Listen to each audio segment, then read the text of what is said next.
I've been getting questions like, can international students work, and cost of living as a student in Portugal? So in this video, I'll be answering those questions.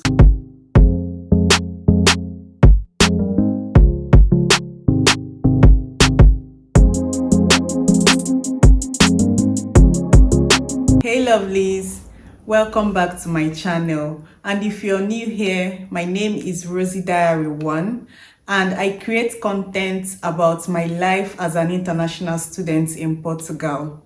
So today we'll be discussing a very important topic.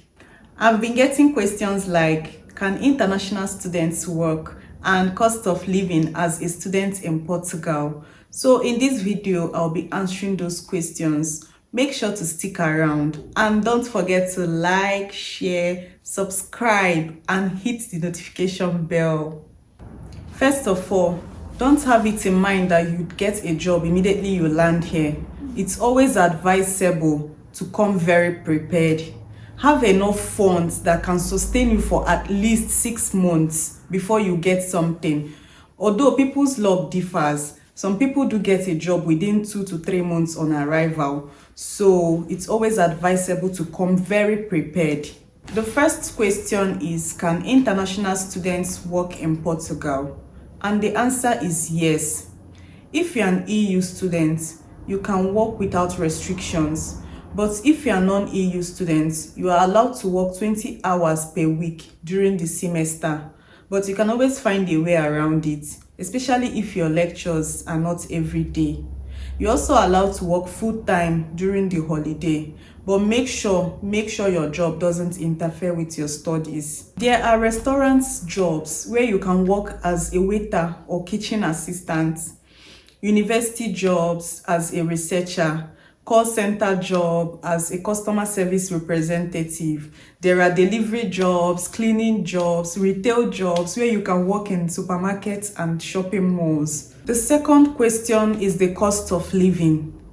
Your biggest expense as a student in Portugal is rent, but the price depends on the city and the type of accommodation you choose. University hostel or residence are always cheaper, but with limited spots. The rent ranges from 150 to 400 euros. Then there is shared apartments, that is renting a room in a shared flat. This one is very common and the rent ranges from 250 to 500 euros. Another one is a studio apartment. This one is very expensive, but it's good for privacy. The rent ranges from 500 to 700 euros.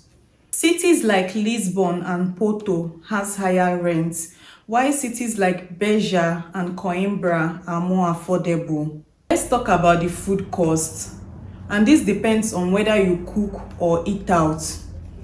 Buying groceries from supermarkets like Pingo Doce, Lidl, Intermarché or Continent is cheaper. Eating out will cost you 5 to 10 euros per meal. And university canteens are super affordable. Meals there cost from 3 to 5 euros.